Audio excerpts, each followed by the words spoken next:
Halo semuanya, nama saya Parto Bonari Tonang dari kelas 19 3B07 dengan NIM 1924 1634. Saya di sini ingin menjelaskan pendidikan anti korupsi, akar masalah dan upaya pemberantasannya di Indonesia. Korupsi merupakan salah satu masalah terbesar yang dihadapi oleh banyak negara, termasuk negara kita salah satunya yaitu Indonesia. Tindakan ini tidak hanya merugikan keuangan negara, tetapi menghambat semua jenis-jenis seperti pembangunan. Terus dari segi pangan, makanan, banyaklah. Korupsi juga merusak kepercayaan masyarakat terhadap pemerintah, di mana korupsi terjadi ketika seseorang menyalahgunakan kekuasaan atau jabatannya untuk memperoleh keuntungan pribadi, baik berupa uang, barang, maupun fasilitas lain. Contoh sederhana korupsi seperti mengambil uang kembalian lebih dari yang seharusnya, seperti saat membeli sesuatu layaknya makanan ataupun mainan. Terkadang sang penjual memberikan kembalian uang lebih dan tidak tahu kalau dia sudah memberikan uang lebih, dan kita melihatnya uang lebih banyak dari yang seharusnya kita terima, kita main ambil saja dan pergi. Itu masuk contoh korupsi. Habis itu ada seperti korupsi di lingkungan pendidikan. Ya, contoh sederhananya seperti mencontek jawaban teman. Terkadang kan kita nggak tahu apa-apa, kita nggak belajar, kita terserah kita lah ngapain aja kan, tiba-tiba ulangan kita ngambil jawaban teman yang sudah susah payah belajar seminggu sehari, susah payah lah dia, dan ternyata nilai kita lebih karena kita nyontek dari jawaban teman itu korupsi juga. Terusnya ada berbohong untuk mendapatkan hadiah. Terkadang kita mengambil beberapa cara untuk mendapatkan hadiah meski kita tidak berusaha semaksimal mungkin, seperti menggambar. Kita tidak menggambar apa yang kita gambar dengan cara menyuruh seseorang menggambar dan hasilnya diambil untuk diri kita sendiri. Itu juga contoh korupsi sederhana. Apa sih penyebabnya korupsi? Korupsi itu tidak terjadi begitu saja. Ada dua faktor yang terjadi saat seseorang ingin melakukan korupsi. Yang pertama tuh dari individu yang dimana lemahnya moral dan integritas, kurangnya kejujuran, lemahnya iman, dan tidak ada rasa malu untuk melakukan tindakan korupsi, membuat seseorang mudah tergoda. Dan yang kedua dari lingkungan, yang dimana aspek ekonomi pendapatan yang dianggap tidak mencukupi kebutuhan dapat menjadi salah satu pemicu seseorang melakukan korupsi. Dimana faktor kedua ini terjadi saat faktor pertama melakukan korupsi lebih dulu, dimana mengubah aspek keuangan di lingkungannya jadi lebih mahal, tetapi gaji tetap segitu-segitu saja. Apa sih dampak korupsinya? Dari sisi sosial, korupsi menimbulkan ketidakadilan dan kesenjangan sosial. Rakyat kecil harus berjuang keras memenuhi kebutuhan hidup, sementara segelintir orang menikmati kekayaan hasil korupsi. Banyak kan yang pesta-pesta, orang-orang yang duduk di bangku-bangku sidang, beberapa itu korupsi banyak, santai aja. Hal ini tuh menimbulkan rasa tidak percaya terhadap pemerintah dan memicu apatisme masyarakat terhadap hukum. Ada juga di bidang politik, di mana korupsi menyebabkan keruntuhan moral dan hilangnya kepercayaan publik. Ketika pejabat publik terlibat dalam kasus korupsi, masyarakat akan kehilangan keyakinan terhadap institusi negara, di mana demokrasi pun menjadi rapuh karena kejujuran dan keadilan tidak lagi menjadi dasar dalam pengambilan keputusan. Apa sih upaya pemberantasan korupsinya?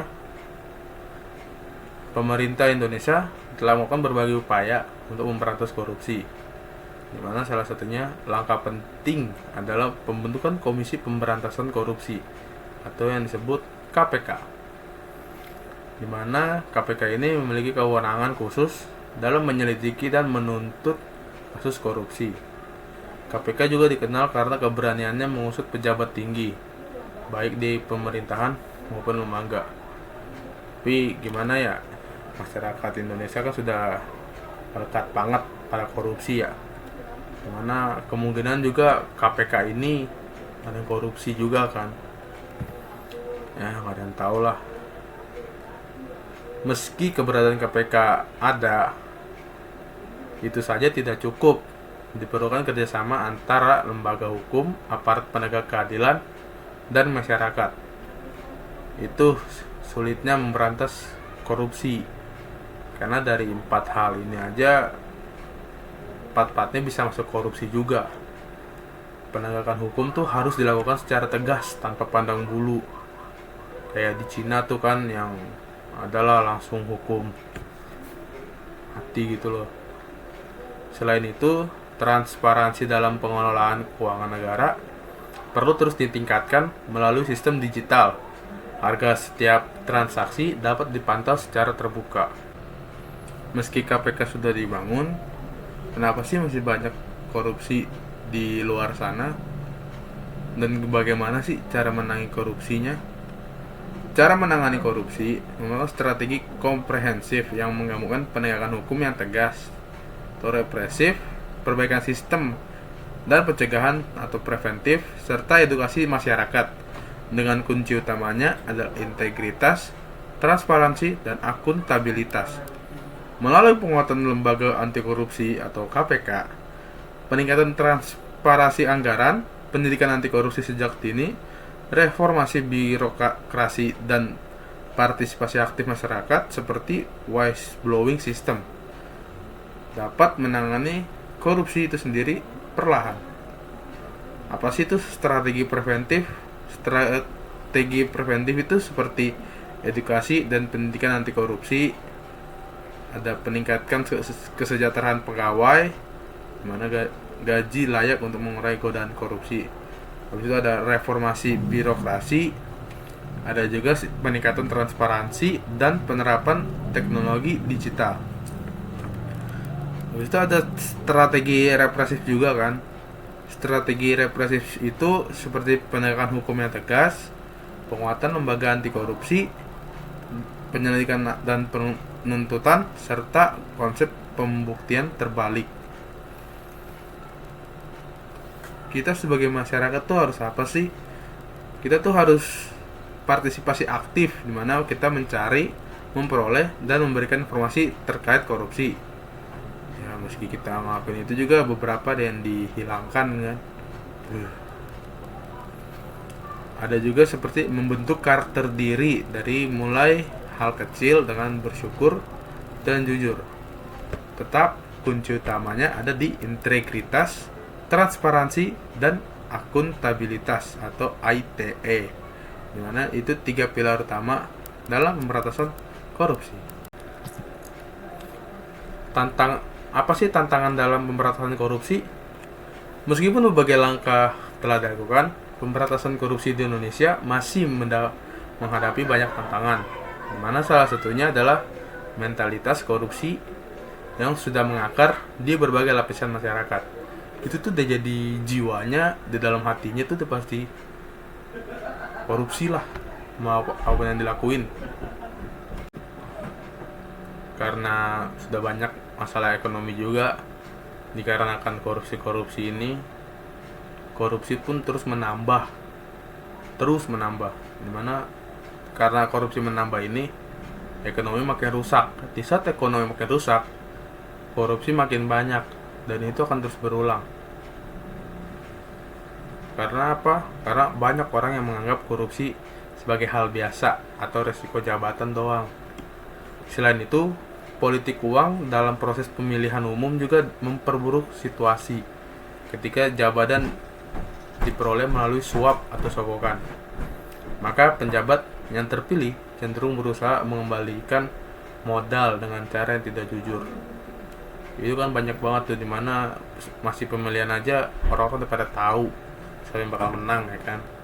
Itu parah dah, korupsinya dah melekat. Dengan menumbuhkan budaya jujur, disiplin, dan bertanggung jawab sejak dini, kita dapat menciptakan generasi yang bersih dari korupsi, di mana setiap individu, sekecil apapun perannya, memiliki kontribusi dalam menjaga integritas bangsa. Hanya dengan semangat kebersamaan dan kesadaran moral yang kuat, Indonesia dapat mewujudkan cita-cita besar menjadi negara yang adil, makmur, dan bebas korupsi. Meski itu bakalan lama, tapi setidaknya kalau ada usaha, tidak akan mengkhianati hasil. Sekian dari saya, terima kasih.